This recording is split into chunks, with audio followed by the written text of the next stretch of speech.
ഈ ഭരമേൽപ്പിക്കുക എന്നുള്ള, അല്ലെങ്കിൽ തവക്കുൽ എന്ന അറബിയിൽ പറയുന്ന മനോഹരമായ ഹൃദയത്തിന്റെ ഒരു ആരാധന, ആ ആരാധനയുടെ വലിപ്പം എത്രയാണ്, അതിന്റെ മാഹാത്മ്യം എത്രയാണ്, അതിന്റെ ഗൗരവം എത്ര വലുതാണ് എന്ന് ചിന്തിക്കാൻ ഈ സരസ് ഉപയോഗപ്പെടുത്തണം, ഉപകാരപ്രദമാകണം. അല്ലാഹു തൗഫീഖ് നൽകി അനുഗ്രഹിക്കുമാറാവട്ടെ. വിശുദ്ധമായ ഖുർആൻ സൂറത്തു ആലി ഇംറാനിലെ ഒരു ആയത്തുണ്ട്. ആ ആയത്ത് പറഞ്ഞുകൊണ്ട് ഇൻഷാ അല്ലാഹ് ഞാൻ എന്റെ പ്രഭാഷണം ആരംഭിക്കുകയാണ്. ആ ഒരൊറ്റ ആയത്ത് മതി എന്താണ് ഭരമേൽപ്പിക്കൽ, എന്താണ് തവക്കുൽ എന്ന് നമ്മുടെ ജീവിതത്തിൽ നമുക്ക് അടിവരയിടാൻ. ആ ഒരൊറ്റ ആയത്ത് മതി. എന്താണ് അല്ലാഹു പറഞ്ഞത്?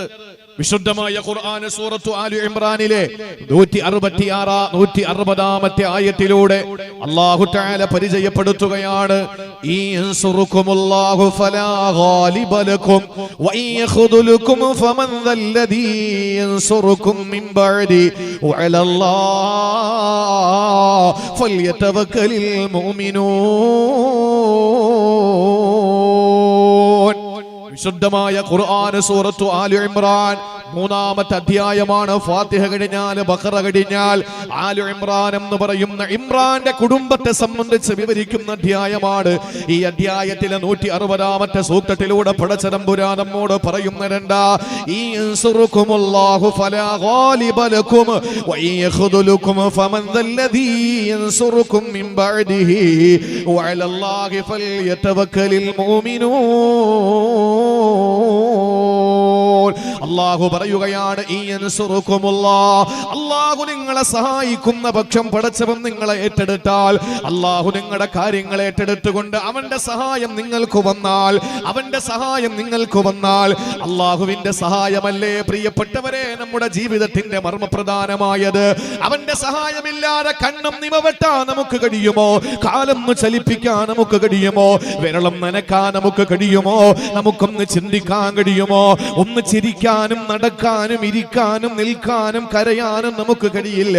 അല്ലാഹുവിന്റെ സഹായമില്ലാതെ ഇരിക്കുന്നിടത്ത് നിന്ന് ഒന്ന് എഴുന്നേക്കാൻ നമുക്ക് കഴിയില്ലല്ലോ. ആ പടച്ചവന്റെ സഹായം നിങ്ങൾക്ക് വന്നാ സഹോദരങ്ങളെ, അല്ലാഹു തന്നെ പറയുകയാ, ഫലാ ഗാലിബ ലക്കും. ഒരു പൊന്നുമോനും നിങ്ങളെ ഒന്നും ചെയ്യാൻ പറ്റില്ല, ഒരു ശക്തിക്കും നിങ്ങളെ ഒന്നും ചെയ്യാൻ പറ്റില്ല, ഒരു രാജ്യത്തിനും നിങ്ങളെ ഒന്നും ചെയ്യാൻ പറ്റില്ല, ഒരു ഭരണകൂടത്തിനും നിങ്ങളെ ഒന്നും ചെയ്യാൻ പറ്റില്ല, ഒരു സംഘടനയ്ക്കും നിങ്ങളെ ഒന്നും ചെയ്യാൻ പറ്റൂല, ഒരു സമൂഹത്തിനും നിങ്ങളെ ഒന്നും ചെയ്യാൻ പറ്റൂല. ഇതാരാണ് പറയുന്നത്? അല്ലാഹുവിന്റെ പരിശുദ്ധ ഖുർആൻ. സർവ്വലോക സൃഷ്ടിസ്ഥിതി സംഹാരകർത്താവായ സർവാധിനാഥനായ സർവഗുണ സമ്പൂർണനായ സർവജ്ഞനായ അല്ലാഹു റബ്ബുൽ ഇസ്സത്ത്, നമ്മുടെ സൃഷ്ടാവ്, നമ്മുടെ സംരക്ഷകൻ, നമ്മുടെ സംഹാരകൻ അല്ലാഹുവാണ് നമ്മളോട് പറയുന്നത്. ഏത് ഘട്ടത്തിലും നമ്മളെ സഹായിക്കാൻ അവനുണ്ട്. അലാ ഇന്ന നസ്റല്ലാഹി ഖരീബ്. അല്ലാഹുവിന്റെ സഹായം നമ്മുടെ മുമ്പിലുണ്ട്. അല്ലാഹു നമ്മളെ കൈയൊഴിയൂല. ആര് നമ്മളെ കൈയൊഴിഞ്ഞാലും അല്ലാഹു റബ്ബുൽ ഇസ്സത്ത് നമ്മളെ കൈയൊഴിയില്ല. ആ സഹായം നിങ്ങൾക്ക് വന്നു കഴിഞ്ഞാൽ അല്ലാഹു പറയുന്നു, ഫലാ ഗാലിബ ലക്കും. ഒരാൾക്കും നിങ്ങളെ ഒന്നും ചെയ്യാൻ പറ്റില്ല.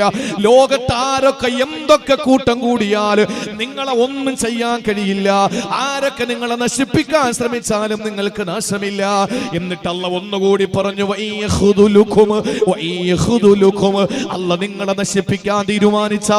അല്ലാഹു നിങ്ങളെ നശിപ്പിക്കാൻ തീരുമാനിച്ചാൽ, ആരാണടാ ഉള്ളത്? ഏത് രാജ്യത്തിന്റെ അധിപനാടാ നിങ്ങൾക്കുള്ളത്? യൻസുറുകും മിൻ ബഅദിഹി. അല്ലാഹു അല്ലാതെ നിങ്ങളെ സഹായിക്കാൻ വേറെ ആരാ ഉള്ളത്? അല്ലാഹു നിങ്ങളെ നശിപ്പിക്കാൻ തീരുമാനിച്ചാൽ, അല്ലാഹു നിങ്ങളെ തകർക്കാൻ തീരുമാനിച്ചാൽ, അല്ലാഹു നിങ്ങളെ നാട്ടിലിട്ട് നിങ്ങളെ വേട്ടയാടപ്പെടാൻ തീരുമാനിച്ചാൽ ഒരാൾക്കും നിങ്ങളെ രക്ഷപ്പെടുത്താൻ കഴിയില്ല. ഒരു ഗവൺമെന്റിന് നിങ്ങളെ രക്ഷപ്പെടുത്താൻ കഴിയില്ല. ഒരു സംവിധാനങ്ങൾക്കും നിങ്ങളെ രക്ഷപ്പെടുത്താൻ കഴിയില്ല. ഇതെന്തിനാ നമ്മളോട് അല്ലാഹു പറയുന്നത്? അത് അടുത്ത ആയത്തിന്റെ അവസാന ഭാഗത്ത് അല്ലാഹു പറഞ്ഞു. അതുകൊണ്ട് പ്രിയപ്പെട്ടവരെ, വഅലല്ലാഹി ഫൽയതവക്കലിൽ മുഅ്മിനൂൻ. ഈമാൻ ഹൃദയത്തിലുള്ളവരെ, വാരിയെല്ല് കൊണ്ട് മൂടപ്പെട്ട ഹൃദയാന്തരാളത്തിൽ ഈമാൻ രൂഢമൂലമാക്കപ്പെട്ടവരെ, നിങ്ങൾ സർവ്വതും റബ്ബിനെ ഏൽപ്പിക്കുക. തെറ്റുക. നിങ്ങൾ സൃഷ്ടികളെ ഏൽപ്പിക്കണ്ട. നിങ്ങളുടെ എല്ലാ ദുഃഖങ്ങളും പടച്ചവനെ ഏൽപ്പിക്കുക. നിങ്ങളുടെ സങ്കടങ്ങൾ മുഴുവനും അല്ലാഹുവിനെ ഏൽപ്പിക്കുക. കാരണം അവൻ നിങ്ങളെ സഹായിച്ചാൽ നിങ്ങളെ തകർക്കാൻ ലോകത്താർക്കും കഴിയില്ല. അവൻ നിങ്ങളെ തകർത്താൽ നിങ്ങളെ രക്ഷപ്പെടുത്താൻ ഒരാൾക്കും കഴിയില്ല. അതുകൊണ്ടല്ലേ ഇന്ന് ഇശാ നമസ്കാരം നിർവഹിച്ചപ്പോൾ എന്റെ പ്രിയപ്പെട്ട സഹോദരങ്ങളെ, ഇശാ നമസ്കാരം കഴിഞ്ഞിട്ട് നമ്മൾ ഇരുന്ന് എന്താ ചൊല്ലിയത്? എന്താ നമ്മൾ ഓരോ ദിവസം നമസ്കാരം കഴിഞ്ഞ് അവിടെ ഇരുന്ന് ചെല്ലുന്നത്? അല്ലാഹുമ്മ ലാ മാനിഅ ലിമാ അഅതൈത വലാ മുഅതി ലിമാ മനഅത വലാ റദ്ദ ലിമാ ഖളൈത വലാ മുബദ്ദില ലിമാ ഹകംത. എന്താ പറയുന്നത് എന്റെ സഹോദരങ്ങളെ? അല്ലാഹുമ്മ ലാ മാനിഅ ലിമാ അഅതൈത, നീ തന്നാ തടയാൻ ആർക്കും കഴിയില്ല. നീ എനിക്ക് എന്ത് തന്നാലും സന്താനങ്ങളാകട്ടെ, സമ്പത്താകട്ടെ, സൗകര്യങ്ങളാകട്ടെ, പ്രശസ്തിയാകട്ടെ, പ്രസിദ്ധിയാകട്ടെ, എന്ത് നീ എനിക്ക് തന്നാലും അത് തടയാൻ ലോകത്ത് ആർക്കും കഴിയില്ല പടച്ചവനെ. വലാ മുഅതി ലിമാ മനഅത, നീ തടഞ്ഞവന് കൊടുക്കാൻ ലോകത്ത് എത്ര വലിയ വിശാലമായ ഖജനാവിന്റെ അധിപന്മാർക്കും കഴിയില്ല പടച്ചവനെ. വലാ റദ്ദ ലിമാ ഖളൈത, നീ ഒരു വിധി വിധിച്ചാൽ അതിനെ തടയാൻ ലോകത്ത് ആർക്കും കഴിയില്ല. നീ ഒരു വിധി വിധിച്ചാൽ അത് തടുക്കാൻ ലോകത്ത് ആർക്കും കഴിയില്ല. എത്ര വലിയ സംവിധാനങ്ങൾ ഉണ്ടെങ്കിലും ഒരിക്കലും തടയാൻ കഴിയില്ല.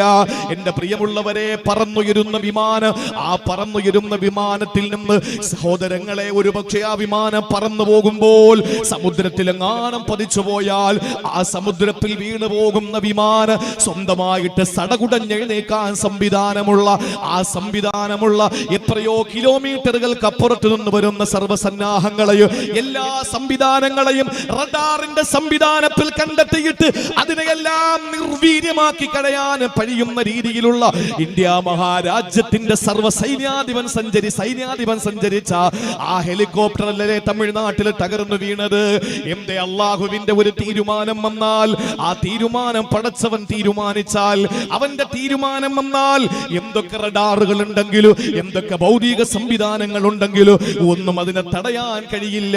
എന്നിട്ട് നമ്മൾ വീണ്ടും പറയുന്നു, വലാ മുബദ്ദില ലിമാ ഹകംത, നിന്റെ വിധിയെ തടുക്കാൻ ആർക്കും കഴിയില്ല. നിന്റെ വിധിയെ മാറ്റിമറിക്കാൻ ആർക്കും കഴിയില്ല. ഈ ഒരു വിധി വിധിച്ചാൽ അതിനെ ചേഞ്ച് വരുത്താൻ ലോകത്ത് ആർക്കും കഴിയില്ല. ഇത് ഞാനും നിങ്ങളും 5 നേരത്തെ നമസ്കാരത്തിന്റെ ശേഷം നമ്മൾ പറയുന്നതാണെങ്കിൽ എന്റെ പ്രിയമുള്ളവരെ, അള്ളാഹു നമ്മുടെ ഹൃദയം കൊണ്ട് ചെയ്യുന്ന ആരാധനകളിൽ ശ്രേഷ്ഠമായ ആ ഭരമേൽപ്പിക്കുക എന്ന തവക്കലിന്റെ മഹത്വം പഠിപ്പിച്ചു തരുന്നത് ഈ ഒരൊറ്റ ആയത്ത് മാത്രം മതി. അതുകൊണ്ട് വഅലല്ലാഹി ഫല്യതവക്കലിൽ മുഅ്മിനൂൻ, വിശ്വാസികൾ അള്ളാഹുവിനെ ഭരമേൽപ്പിച്ചു കൊള്ളട്ടെ എന്ന് അള്ളാഹുവിന്റെ പരിശുദ്ധ ഖുർആൻ. നമ്മൾ ഒന്നും ഏക്കണ്ട. ഇന്ന് നമ്മൾ ഒന്നും ഏക്കണ്ട എന്ന് പറയുമ്പോൾ എന്നാ പിന്നെ പടച്ചോ നാളെ വന്ന് കട ഉറക്കട്ടെ, ഞാൻ വീട്ടിലിരിക്കാം, അതല്ല. അത് പറയുന്നുണ്ട്. ഒരു 20 മിനിറ്റ് കഴിഞ്ഞിട്ട് ഞാൻ പറഞ്ഞുതരാം. നമ്മൾ താൻ പാതി ദൈവം പാതി എന്ന് പറഞ്ഞതിന്റെ അർത്ഥം എന്താണ്? നമ്മൾ ചെയ്യേണ്ടത് നമ്മൾ ചെയ്യണം. നിങ്ങൾ അവസാന ഭാഗം വരെ ഇരിക്കും. 2 മണിക്കൂർ, 1 സെക്കൻഡ്, 1 മിനിറ്റ് അധികം എടുക്കൂല. ഇൻഷാ അല്ലാഹ് സഫീർ ഖാൻ മന്നാനി 8:30 മണിക്ക് വേദി ഒഴിഞ്ഞു തന്നു. 10:15 ദുആരക്കും, 10:30 സലാത്ത് ചൊല്ലി പിരിയും. ഇൻഷാ അല്ലാഹ് അല്ലാഹു തൗഫീക്ക് നൽകട്ടെ. എന്റെ സഹോദരങ്ങളെ, നിങ്ങൾ വളരെ ശ്രദ്ധിച്ച് കേൾക്കും. നമ്മുടെ ജീവിതത്തിൽ നമ്മൾ അള്ളാഹുവിനെ ഭരമേൽപ്പിക്കുന്ന എന്തെങ്കിലും ഉണ്ടോ? മകളുടെ കല്യാണം വന്നു, നമ്മൾ ചെയ്യുന്ന എന്താണ്?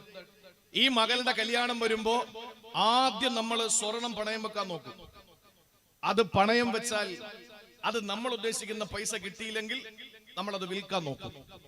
എന്നിട്ട് വിറ്റ്, അല്ലെങ്കിൽ നമ്മൾ നാട്ടിലുള്ള ഓരോ പ്രമുഖരായ വട്ടിപ്പലിശക്കാര്, ബ്ലേഡ് പലിശക്കാര്, പലിശ കൊണ്ട് വയറ് നിറയ്ക്കുന്ന, പള്ള വീർപ്പിക്കുന്ന നാട്ടിലെ നാണം കെട്ട പലിശക്കാരന്റെ വീട്ടിന്റെ മുമ്പിൽ ചെന്ന് നായ്ക്കളെ പോലെ നിരങ്ങി നടന്നിട്ട് നമ്മൾ ചോദിക്കും, ആ പലിശ പണം കിട്ടിയാൽ നമ്മളുടെ കാര്യം റാഹത്തായി.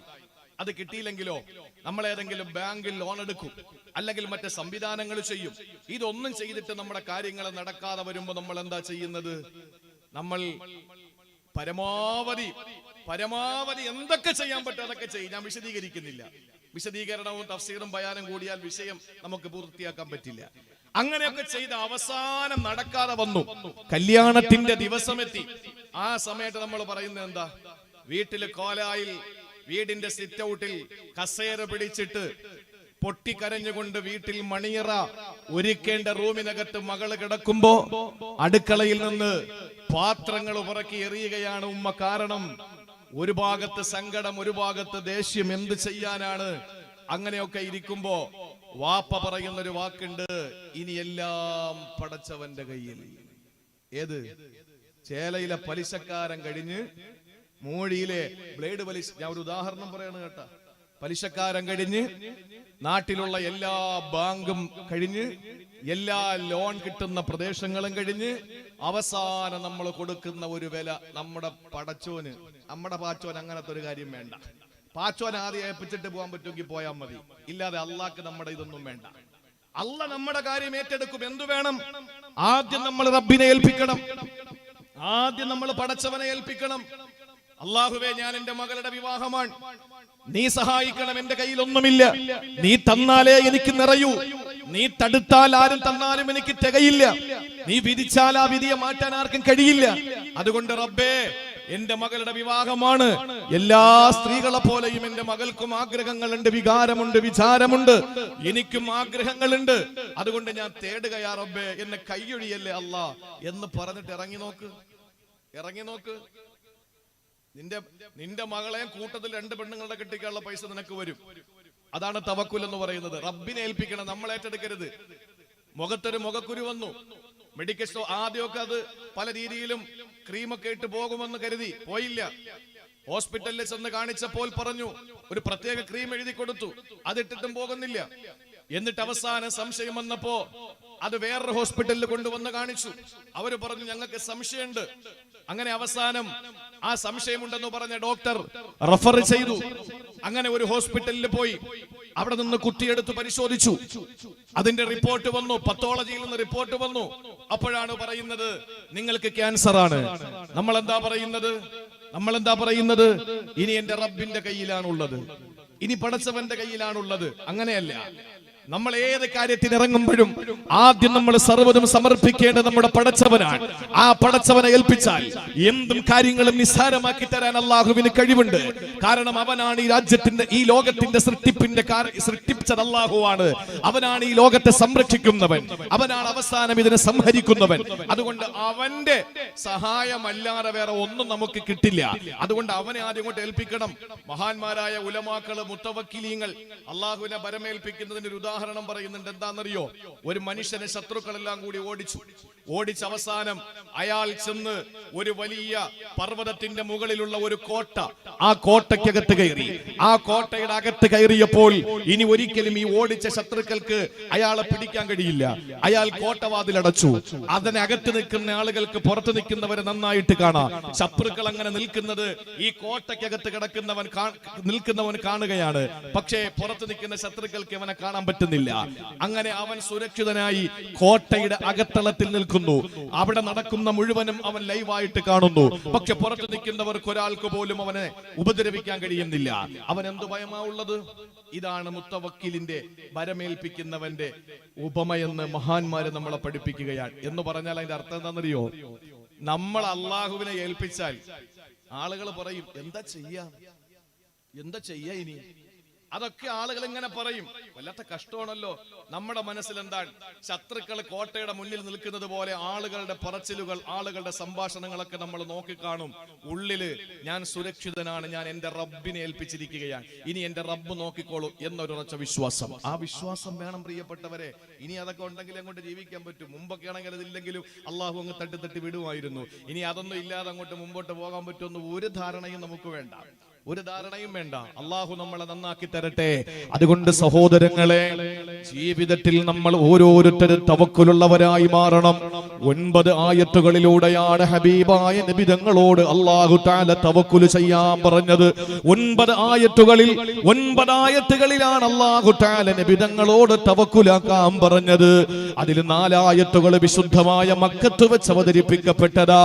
5 ആയത്തുകൾ അങ്ങ് മദീനയിൽ ചെന്നതിന് ശേഷം അവതരിപ്പിക്കപ്പെട്ടതാ. നോക്കട്ടാ. അത് തൽക്കാലം നമുക്ക് പറയാനുള്ള സമയമില്ല, വിശദീകരണം ഒരുപാട് വേണ്ടതാ. അതുകൊണ്ട് സഹോദരങ്ങളെ, ഞാൻ എന്റെ വിഷയത്തിൽ നിന്ന്, ഈ തവക്കുലിന്റെ വിഷയത്തിൽ നിന്ന് മറ്റൊരു ഭാഗത്തിലേക്ക് ഞാൻ തിരിയുകയാ. എന്താ തവക്കുൽ എന്നറിയോ? കാര്യകാരണങ്ങളെ നമ്മൾ തവക്കുലാക്കുമ്പോ അതിന്റെ കാരണങ്ങളെ, അതിന്റെ കാര്യകാരണങ്ങളെ മുഴുവനും നമ്മൾ ചെയ്യേണ്ടി വരും. എന്ന് പറഞ്ഞാൽ നമ്മൾ ചെയ്യേണ്ടത് നമ്മൾ ചെയ്യണം, അല്ലാത്തത് നമുക്കൊരിക്കലും ചെയ്തു തരില്ല അല്ലാഹു തആല. നമ്മൾ വാഹനം സ്റ്റാർട്ട് ചെയ്തു, എന്നിട്ട് ഫസ്റ്റ് ഗിയർ ഇട്ടിട്ട് നമ്മൾ പറയുകയാണ്, ഇനി റബ്ബ് നോക്കിയോട്ടെ, ഞാൻ തവക്കലിട്ടു അലല്ലാ. പെട്ടെന്ന് വണ്ടിയിൽ നിന്ന് പുറത്തിറങ്ങിയാൽ വാഹനം മുന്നോട്ട് പോകില്ല, പോയാൽ മറ്റെവിടെങ്കിലും ഇടിച്ചു നിൽക്കും. എന്തുകൊണ്ടെന്നറിയോ? അനസ് റളിയല്ലാഹു തആല അൻഹു നിവേദനം ചെയ്യുകയാ, ഒരു ദിവസം മദീനത്തുൻ നബവിയുടെ മുന്നിൽ അതാ ഒരു മനുഷ്യൻ ഒട്ടകപ്പുറത്ത് കയറി വരികയാ. ഒട്ടകപ്പുറത്ത് കയറി വന്നു, എന്നിട്ട് മദീനയുടെ മുന്നിൽ വന്ന ആ മനുഷ്യൻ അങ്ങ് ഒട്ടകത്തിൽ നിന്ന് ഇറങ്ങുമ്പോ അനസ് റളിയല്ലാഹു അൻഹു റസൂലുള്ളാഹിന്റെ മുന്നിൽ ഇരിക്കുകയാ.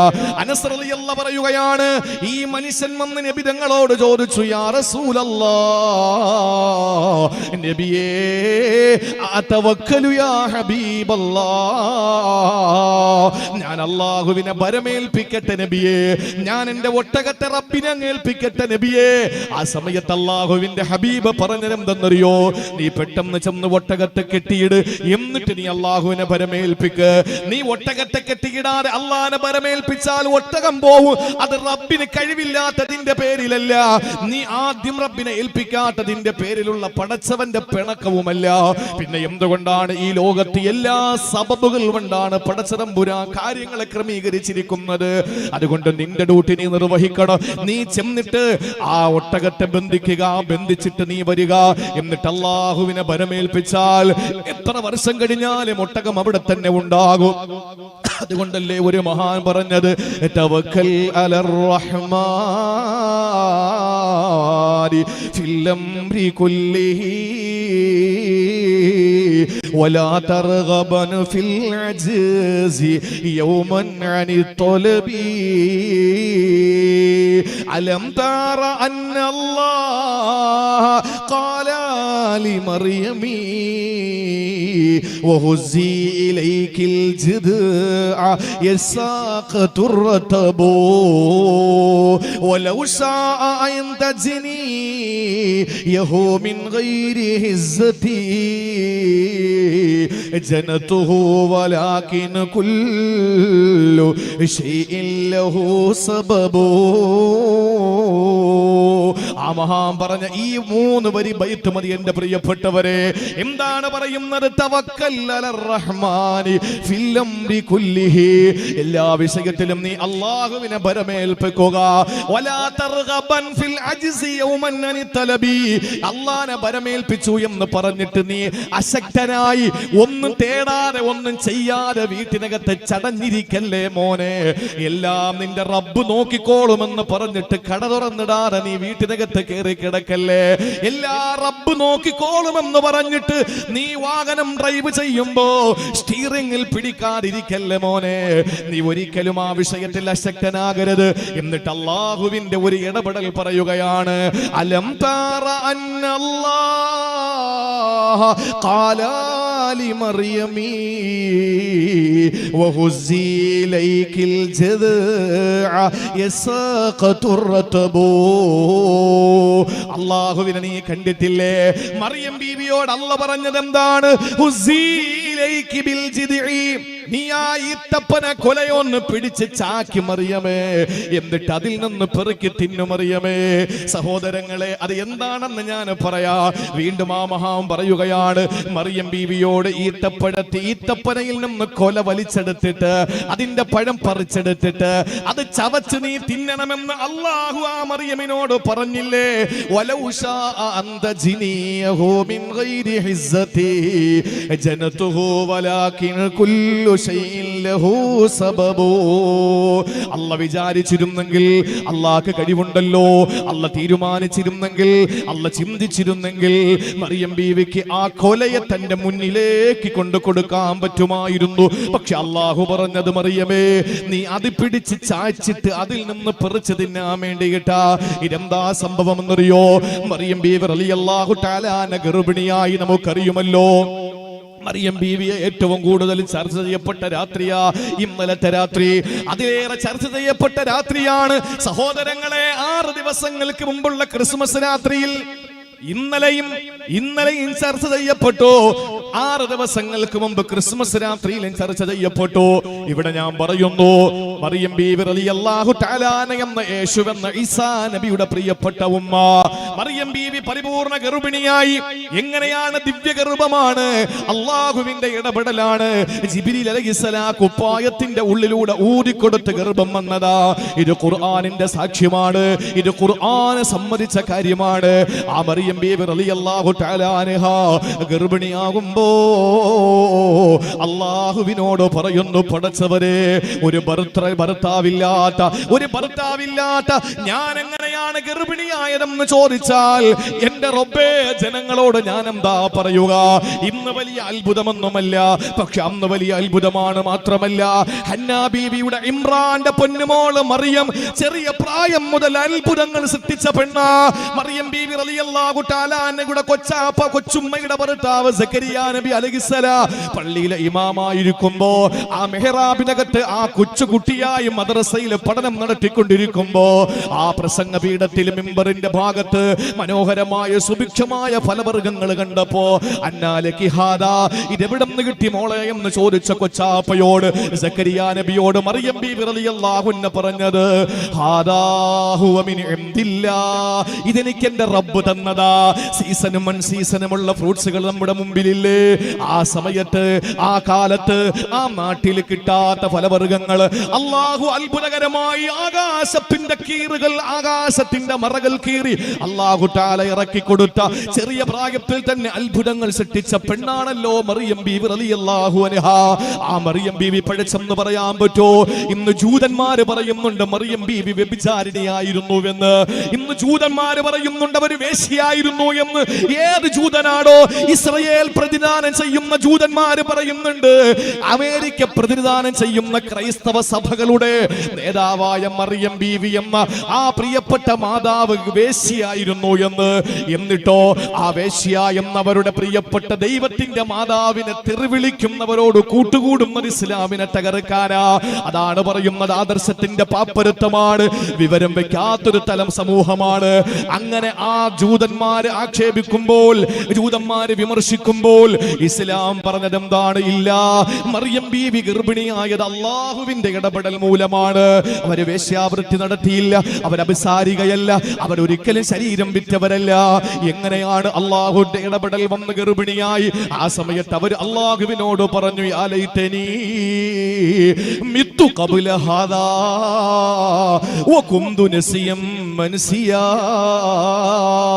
പടച്ചവനെ, ഞാനങ്ങ് മരിച്ചു പോയെങ്കിൽ അല്ലാഹ് എന്നെ ജനങ്ങൾ എന്നേ വിസ്മരിച്ചു പോയേനെ.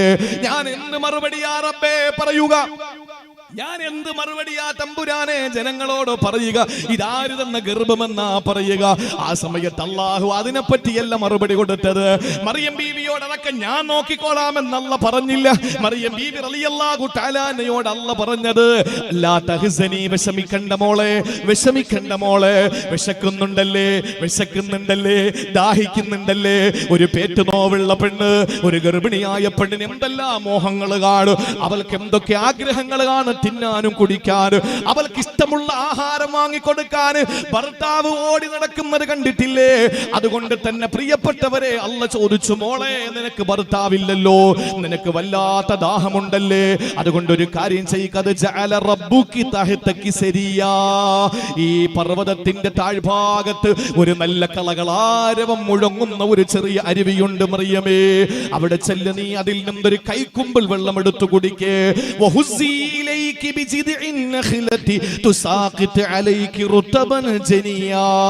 എന്നിട്ട് വിശക്കുമ്പോൾ ആ കാണുന്ന ഈത്തപ്പന മരത്തെ പിടിച്ച് കുലുക്കിയിട്ട് ഈത്തപ്പഴം പെറുക്കി തിന്നിട്ട് നിന്റെ വിശപ്പടക്കണം മറിയമേ, നിന്റെ വിശപ്പടക്കണം മറിയമേ. അള്ളാഹുവിന്റെ വിശുദ്ധ ഖുർആൻ ഉദ്ധരിക്കുകയാ. ഒരു നിമിഷം ഒന്ന് ചിന്തിക്കണ്ടേ മുസ്ലിമേ, എന്നെ കേൾക്കുന്ന സഹോദരിമാരൊന്ന് ചിന്തിക്കണേ. എന്തേ ചെറിയ പ്രായത്തിൽ മെഹ്റാബിനകത്ത് അത്ഭുതകരമായ നിലയിൽ അല്ലാഹു പഴവർഗ്ഗങ്ങൾ കൊടുത്തു. അവരിഷ്ടപ്പെടുന്ന പഴവർഗ്ഗങ്ങൾ കൊടുത്തു. ആ പഴവർഗ്ഗങ്ങൾ കൊടുത്ത പടച്ചതമ്പുരാൻ എന്തേ അല്പം കൂടി അബലയായപ്പോൾ, ഗർഭിണിയായപ്പോൾ, ഒന്നിനും കൊള്ളാത്ത നിലയിൽ അവൾ പേറ്റുനോവ് അനുഭവിക്കുന്ന സമയത്ത്, അവളുടെ വയറ് നിറഞ്ഞു നിൽക്കുമ്പോൾ അല്ലാഹു എന്തേ അത് ചെയ്യാത്തത്? പക്ഷെ അല്ലാഹു പഠിപ്പിച്ചത് അങ്ങനെയല്ല. മറിയമേ, ചെറിയ പ്രായത്തിൽ നിനക്ക് ഞാൻ ഇതൊക്കെ തന്നു, പക്ഷേ ഇപ്പം നീ കൂടി ചെയ്യണം ചില കാര്യങ്ങള്. അതുകൊണ്ട് ഇറങ്ങിച്ചെല്ലി അരുവിയിൽ നിന്ന് വെള്ളം എടുക്ക്. എന്തേ അല്ലാഹുവിന് അരുവിയെ മുകളിലോട്ടൊഴുക്കാൻ കഴിവില്ലാത്തത് കൊണ്ടാണോ? അല്ലെങ്കിൽ ഈത്തപ്പഴത്തിൽ നിന്ന് ഈത്തപ്പഴം അല്ലാഹു അവരുടെ മുന്നിലേക്ക് ഇട്ടുകൊടുക്കാൻ കഴിയാത്തത് കൊണ്ടാണോ? അല്ല. പക്ഷെ അല്ലാഹു പറഞ്ഞു, നീ അങ്ങനെ പെട്ടെന്ന് കഴിക്കണ്ട. നീ എന്ത് ചെയ്യണം? നീ ചെയ്യേണ്ട ഡ്യൂട്ടി ചെയ്യണം. എന്താണ്? നീ ചെല്ലുക, എന്നിട്ട് ആ ഈത്തപ്പന പിടിച്ച് കുലുക്കിയിട്ട് വീഴുന്ന പഴങ്ങൾ പെറുക്കി തിന്നുക. അടിയിൽ ചെന്നിട്ട് അരിവാരത്ത് ചെന്നിട്ട് വെള്ളം കുടിക്കുക. സഹോദരങ്ങളെ, അല്ലാഹു ഇത് പറഞ്ഞു.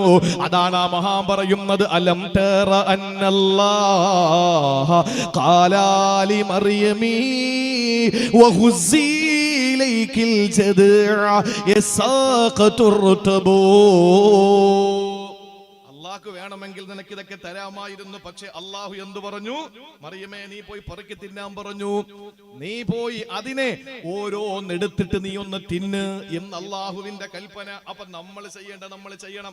ഒട്ടകത്തെ കെട്ടിയിട്ടാണ് തവക്കുലാക്കാൻ നബി തങ്ങൾ പറഞ്ഞത്. അനസ് തങ്ങൾ കേട്ടുകൊണ്ടിരിക്കുകയാണ്. അപ്പൊ നമ്മൾ ചെയ്യേണ്ട കാര്യം നമ്മൾ ചെയ്യണം. തവക്കുൽ എന്ന് പറഞ്ഞാൽ നമ്മൾ കരുതുന്നത് പോലെ എല്ലാം റബ്ബിനെ ഏൽപ്പിച്ചിട്ട് ഇങ്ങനെ ഓടലല്ല, മറിച്ച് നമ്മൾ ഏൽപ്പിക്കേണ്ട രീതിയിൽ ഏൽപ്പിക്കണം. ഒരു ചെറിയ ഹദീസ് കൂടെ പറയാ.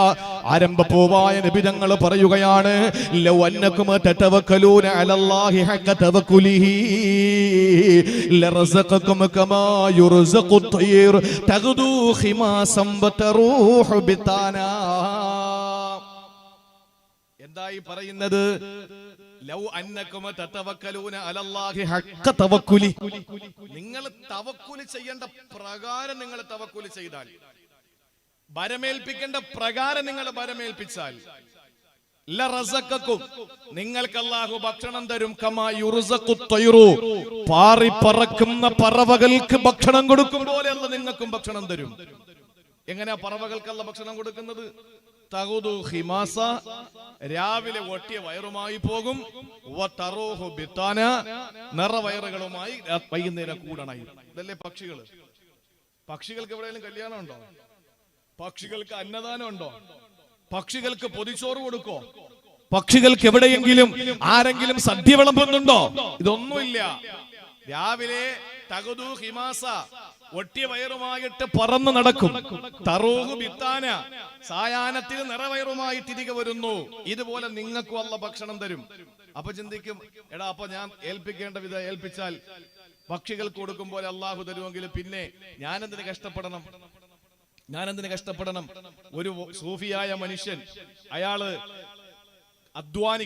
അധ്വാനിക്കണമെന്ന ആഗ്രഹത്തോടുകൂടി അദ്ദേഹം നാട് വിട്ടു. ആ നാട് വിടുന്ന, എനിക്ക് പേര് പെട്ടെന്ന് മറന്നുപോയതാണ്, ഇബ്രാഹിം അദ്ഹർ റഹ്മത്തുള്ളാഹി അലൈഹിയുടെ ഉസ്താദുമായി ബന്ധപ്പെട്ട ഒരു ചരിത്രമാണിത്. അങ്ങനെ അദ്ദേഹം നാട് വിട്ട് അദ്ദേഹം യാത്ര ആരംഭിച്ചു. അധ്വാനിക്കണം, കുറച്ച് പണം ഉണ്ടാക്കണം, ഇതാണ് ആഗ്രഹം. അങ്ങനെ അദ്ദേഹം കുറെ നാളുകൾ നീങ്ങി. കുറച്ചങ്ങോട്ട് യാത്ര ചെയ്തപ്പോൾ മരുപ്പച്ച വിദൂരത്തുള്ള മരുഭൂമി, ആ മരുഭൂമിയിൽ എവിടെയോ ഒരു ചെറിയ ആളൊഴിഞ്ഞ ഒരു ഭാഗത്ത് ഒരു ചെറിയ ഗുഹ പോലെ കണ്ടു. ഇദ്ദേഹം അതിനകത്ത് കയറി വിശ്രമിക്കാൻ വേണ്ടി ഒന്ന് കയറിയിരുന്നു. അങ്ങനെ ഈ മണൽപുറ്റും ഈ മരുഭൂമിയിൽ മനോഹരമായി അങ്ങനെ ഒരു ചെറിയ ആളൊഴിഞ്ഞ ഭാഗത്തെ ഒരു ചെറിയ ഗുഹയിലേക്ക് കയറി അദ്ദേഹം ഇരിക്കുമ്പോ ഇദ്ദേഹം അത്ഭുതപ്പെട്ടു പോയി. എന്താണെന്നറിയോ? ഒരു പക്ഷി, അത് നല്ല പ്രായമുള്ള പക്ഷി, തള്ള പക്ഷി. ആ പക്ഷി നടക്കാൻ പറ്റുന്നില്ല. ആ പക്ഷി കാഴ്ച നഷ്ടപ്പെട്ടിരിക്കുകയാണ്, അന്ധയായ പക്ഷിയാണ്. ആ പക്ഷി ഇങ്ങനെ ഇരിക്കുന്നു. ഇദ്ദേഹം ചിന്തിച്ചു, പടച്ചതമ്പുരാനെ, ഈ പക്ഷിക്ക് എങ്ങനെയാണ് ഭക്ഷണം കിട്ടുക? മരുഭൂമിയിൽ ആരും വേസ്റ്റ് വലിച്ചെറിയില്ല. മരുഭൂമിയിൽ ആരും കഴിച്ചിട്ടോ അല്ലെങ്കിൽ ആളുകൾക്ക് കൊടുക്കാനോ ഒന്നുമില്ല. എങ്ങനെയാണ് ഈ പക്ഷിക്ക് അള്ളാഹു ഭക്ഷണം കൊടുക്കുന്നത്? അദ്ദേഹം ഇങ്ങനെ ഇരുന്ന് ചിന്തിക്കുക. മാത്രമല്ല, വെളിയിലിറങ്ങി അന്നം തേടാൻ ആ പക്ഷിക്ക് കഴിയില്ല. കാരണം അന്ധയാണ്, ബലഹീനയാണ്, വൃദ്ധയാണ്. അതുകൊണ്ട് എങ്ങനെ ഇതിന് ഭക്ഷണം കിട്ടുമെന്ന് ചിന്തിച്ചിരിക്കുമ്പോൾ ഒരു ചെറിയ പക്ഷി, ആരോഗ്യമുള്ള പക്ഷി, കണ്ണിന് കാഴ്ച ശക്തിയുള്ള പക്ഷി, അത് ചിറകടിച്ച് നേരെ ആ ഗുഹയ്ക്കകത്തേക്ക് വന്നു. എന്നിട്ട് അതിന്റെ ചുണ്ടിലിരിക്കുന്ന ഭക്ഷണം വാ തുറപ്പിച്ച് ആ തള്ളപ്പക്ഷിയുടെ വായിലേക്ക് വെച്ചു കൊടുത്തു. മഹാനവറുകൾ ഞെട്ടി എണീറ്റു. അല്ലാഹുവേ, ഞാൻ എന്തിനധ്വാനിക്കണം ഇനി? ഞാൻ എന്തിനായി അധ്വാനിക്കേണ്ടത്?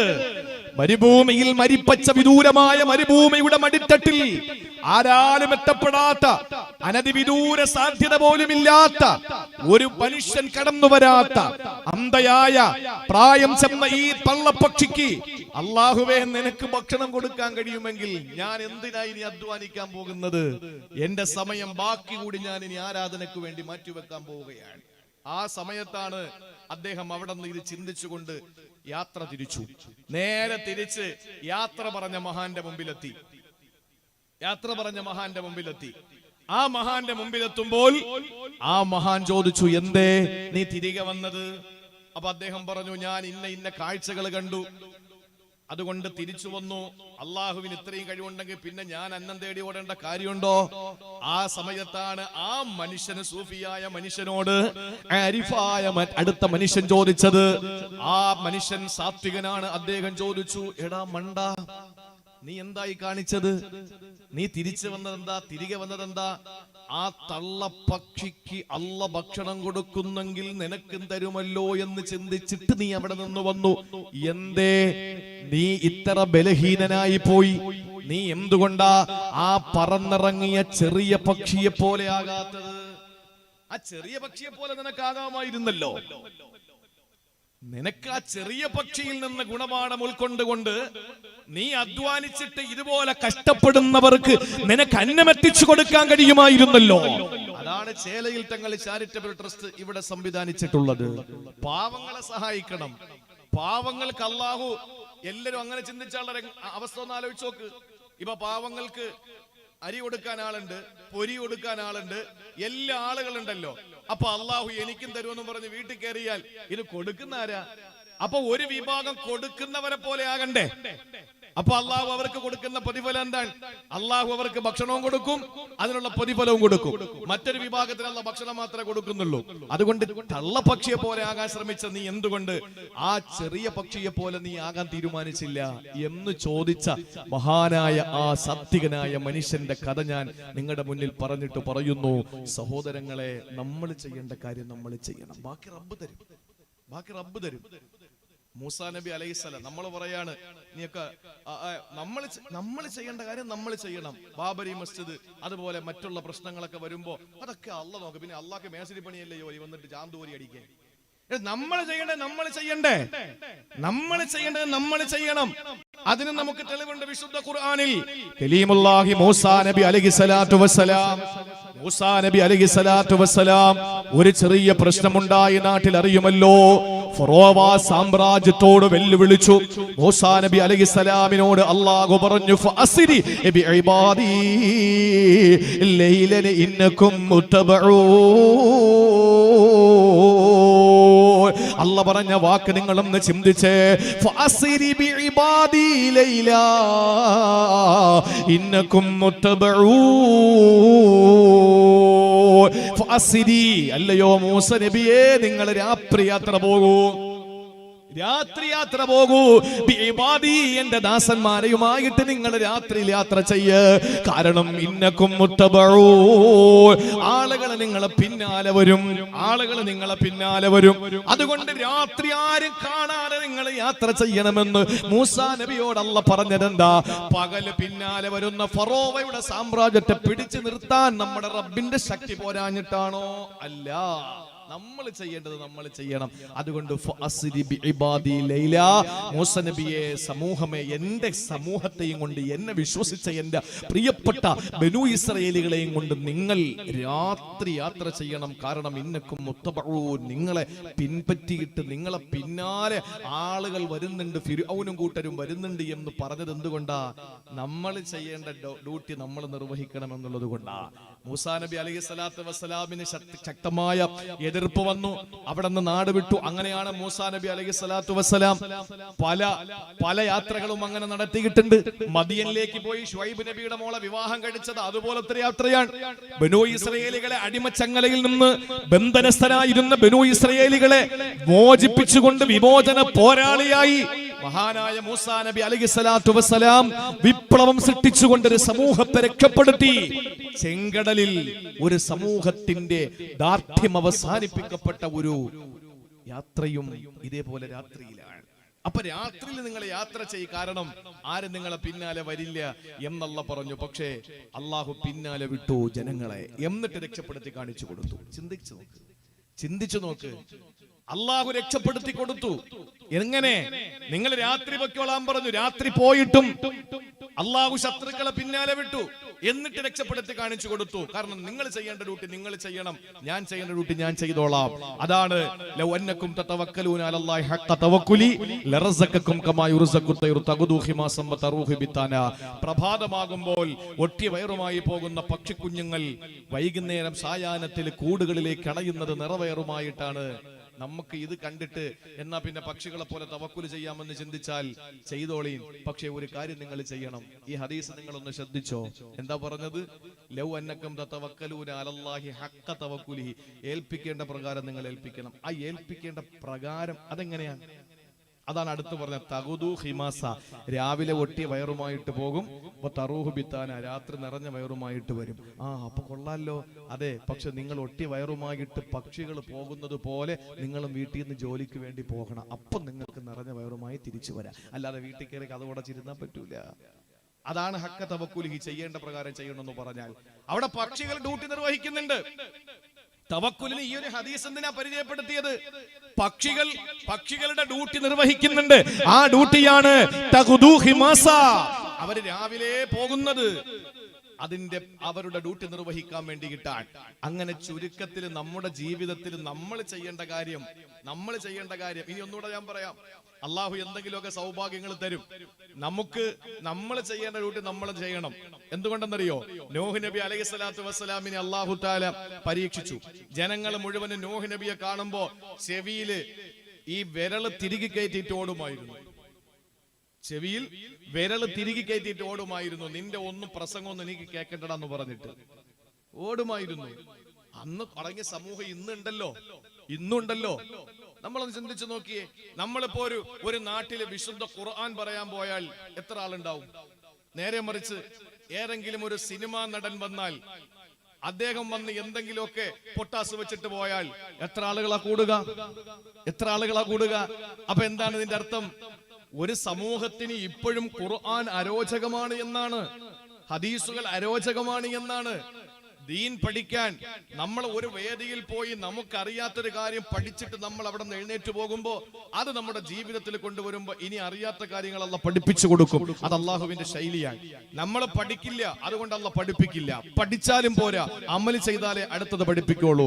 നമ്മൾ പഠിച്ചിട്ട് മാത്രം കാര്യമില്ല, അമലും ചെയ്യണം. അള്ളാഹു എനിക്കും സംഘാടകർക്കും നിങ്ങൾക്കും അതിനുള്ള തൗഫീക്ക് നൽകി അനുഗ്രഹിക്കുമാറാവട്ടെ. നൂഹ് നബി അലൈഹിസ്സലാമിനെ അല്ലാഹു തആല പരീക്ഷിച്ചു. നൂഹ് നബിയോട് പറഞ്ഞ എന്താണ്? പർവ്വതത്തിന്റെ മുകളിൽ കൊണ്ടുവന്ന് ഒരു കപ്പൽ ഉണ്ടാക്കാൻ പറഞ്ഞു. അപ്പൊ ആളുകൾ പറഞ്ഞടാ, യവനെന്ത് ഭ്രാന്ത. ആദ്യം ഭ്രാന്തെന്ന് പറഞ്ഞ് പുറത്തിറങ്ങിയത് ഭാര്യയായിരുന്നു. നൂഹ് നബിക്ക് ഭ്രാന്തെന്ന് പറഞ്ഞ് ആദ്യം പുറത്തു വന്നാരാൻ? സ്വന്തം കെട്ടിയോള്. അപ്പൊ കുടുംബത്തിൽ നിന്ന് തന്നെ തുടങ്ങി ശത്രുത. ഇത് ഇയാൾക്ക് വട്ടാണ്. ഇല്ലെങ്കിൽ ഈ പറയുന്ന ഈ കപ്പൽ ഉണ്ടാക്കേണ്ടത് വെള്ളത്തിലല്ലേ കപ്പൽ ഉണ്ടാക്കേണ്ടത്, അല്ലെങ്കിൽ താഴ്ന്ന ഭാഗത്തല്ലേ കപ്പൽ ഉണ്ടാക്കേണ്ടത്? എന്തിനാണ് ഈ കാണുന്ന പർവ്വതത്തിന്റെ മുകളിൽ കപ്പൽ ഉണ്ടാക്കുന്നത്? അല്ലാഹു കാണിച്ചു കൊടുത്തു. വെള്ളം അടുപ്പിൽ നിന്ന് പൊട്ടി ഒഴുകി. അവരുടെ പാകം ചെയ്യുന്ന അടുപ്പിൽ നിന്ന് അടുപ്പിൽ നിന്ന് വെള്ളം പൊട്ടി ഒഴുകി അവസാനം വെള്ളം ഉയർന്നുയർന്നുയർന്ന് മുകളിൽ നിന്ന് മഴ പെയ്യുന്നു, താഴെ ഭൂമിയിൽ നിന്ന് വെള്ളം വരുന്നു. ഇങ്ങനെ മുകളിലും താഴെയും വെള്ളമായി അവസാനം പർവ്വതത്തിന്റെ ഏറ്റവും മുകളിൽ വരെ വെള്ളമെത്തി. അതിന്റെ അടിയിലുണ്ടായിരുന്നവരെല്ലാവരും നശിച്ചു. അവസാനം പർവ്വതത്തിന്റെ മുകളിൽ വെച്ച് കപ്പൽ നിർമ്മിച്ച നൂഹ് നബി അലൈഹിസ്സലാമിനെ അല്ലാഹു തആല രക്ഷപ്പെടുത്തി. ആലോചിച്ചു നോക്കി, ഇത് റബ്ബിന്റെ ഇടപെടലാണ്. അപ്പൊ അല്ലാഹ് പറഞ്ഞെന്താ? വസ്നഇൽ ഫുൽക ബിഅയുനിനാ വവഹീനാ വലാ തുഖാതിബ്നി ഫില്ലദീന ളലമൂ ഇന്നഹും മുഗ്റഖൂൻ. സൂറത്തുൽ ഹൂദിൽ അല്ലാഹ് പറഞ്ഞതാണ്, വസ്നഇൽ ഫുൽക, കപ്പൽ നിർമ്മിക്കൂ നൂഹ് നബിയെ, ബിഅയുനിനാ, എന്റെ എഞ്ചിനീയറിംഗിൽ. ഞാനാണ് എഞ്ചിനീയർ. എന്റെ മേൽനോട്ടത്തിൽ നിങ്ങൾ കപ്പൽ നിർമ്മിക്കൂ. വവഹീന, എന്റെ സന്ദേശം ഉൾക്കൊണ്ടുകൊണ്ട് ഞാൻ പറയുന്നത് പോലെ, ഞാൻ പറയും പോലെ നിങ്ങൾ നിർമ്മിക്കണേ. വലാ തുഖാതിബ്നി ഫില്ലദീന ളലമൂ ഇന്നഹും മുഗ്റഖൂൻ. മുങ്ങിപ്പോകാൻ വിധിക്കപ്പെട്ട ഒരു സമൂഹത്തിനെ പറ്റി എന്നോട് നിങ്ങൾ തർക്കിച്ച് നിൽക്കാൻ നിൽക്കരുത്. അല്ലാഹു അക്ബർ. എന്താ പറഞ്ഞത്? കപ്പലിൽ ഉടനെ കയറിക്കോളണം, കപ്പൽ ഉടനെ കയറണം. കപ്പൽ നിർമ്മിക്കേണ്ടത് എന്റെ മേൽനോട്ടത്തിലും എന്റെ നിർദ്ദേശത്തിലുമാകണം. ആ കപ്പൽ ഉണ്ടാക്കിയാൽ ഉടൻ തന്നെ നിങ്ങൾ കയറണം. ആവശ്യമില്ലാത്ത ഒരു സമൂഹത്തെ കൂടെ നിങ്ങൾക്ക് കിട്ടണമെന്ന് പറഞ്ഞിട്ട് നിങ്ങൾ എന്ത് ചെയ്യരുത്? വാശി പിടിച്ചുകൊണ്ട് നിന്നാൽ നശിച്ചു പോകും. മനസ്സിലായ കാര്യങ്ങള്? നമ്മളൊരു കാര്യം പറയുമ്പോ എല്ലാവരും അത് ഉൾക്കൊള്ളണമെന്ന് പറഞ്ഞ് നമ്മൾ വെയിറ്റ് ചെയ്താൽ നശിച്ചത് തന്നെ. അതുകൊണ്ട് ഒരു കാര്യം പറയുമ്പോൾ കേൾക്കാൻ താല്പര്യമുള്ളവരുടെ മുമ്പിൽ അതങ്ങോട്ട് പറഞ്ഞു കൊടുക്കുക. അതുകൊണ്ട് തന്നെ റബ്ബിന്റെ ഫضل കൊണ്ട് ഞാൻ എന്നെ പുകഴ്ത്തുന്നതല്ല. 10,000 പേര് ഒരുമിച്ച് കൂടുന്ന വേദിയുണ്ട്, 5,000 പേര് ഒരുമിച്ച് കൂടുന്ന വേദിയുണ്ട്, 50 പേര് ഒരുമിച്ച് കൂടുന്ന വേദിയുണ്ട്. ഈ 50 പേര് ഒരുമിച്ച് കൂടുന്ന വേദിയിലും 5,000 പേരും 10,000 പേരും ഒരുമിച്ച് കൂടുന്ന വേദിയിലും എന്റെ പ്രസംഗം ഞാൻ ഒരുപോലെ തന്നെ പ്രസംഗിക്കുള്ളൂ. കാരണം എന്താ? വരാത്തൊരു സമൂഹത്തിന്റെ അല്ലെങ്കിൽ പങ്കെടുക്കാതെ മാറി നിൽക്കുന്ന ഒരു സമൂഹത്തിന്റെ അവരുടെ അസാന്നിധ്യത്തെ ഓർത്തുകൊണ്ട് സങ്കടപ്പെട്ടുകൊണ്ട് വന്ന മഹാന്മാരായ നിങ്ങൾ മഹാന്മാരാണ്. കാരണം എന്താണ്? ഈ സമയത്ത് നിങ്ങൾക്ക് എന്തെല്ലാം ജോലിയുണ്ട്, വീട്ടിൽ പോയി എന്തെല്ലാം ചെയ്യാം. അപ്പൊ നിങ്ങൾ ഇവിടെ വെറുതെ വന്നിരിക്കുന്നത്, ഇവിടെ പായസം കൊടുക്കണില്ല, ഇവിടെ കോഴി കുഞ്ഞിനെ കൊടുക്കുന്നില്ല, ഇവിടെ വാഴക്കന്ന് കൊടുക്കുന്നില്ല, ഇവിടെ ഒന്നും കൊടുക്കുന്നില്ല. ഇവിടെ എന്താ നിങ്ങൾക്ക് തരുന്നത്? വിശുദ്ധ ഖുർആൻ എന്റെ നാവിലൂടെ അള്ളാഹു നിങ്ങളോട് പറയുന്നു. അത് നിങ്ങളെ കേൾക്കാൻ വേണ്ടി വന്ന നിങ്ങളെല്ലാം തെരഞ്ഞെടുത്തത് കൊണ്ടാണ്. അള്ളാഹു അതിനുള്ള ഭാഗ്യം തരട്ടെ. ഇപ്പൊ ഇവിടെ ഇരുന്ന് മരിച്ചാൽ നമുക്ക് അള്ളാഹു തരുന്നത് സ്വർഗമാണ്. കാരണം എന്താണ്? ദീൻ പഠിക്കുന്നതിനു വേണ്ടി മജ്ലിസിലേക്ക് കടന്നുപോയി ആ വഴിയിൽ മരണപ്പെട്ടാൽ അവന് സ്വർഗമാണെന്ന് നബി മുഹമ്മദ് മുസ്തഫ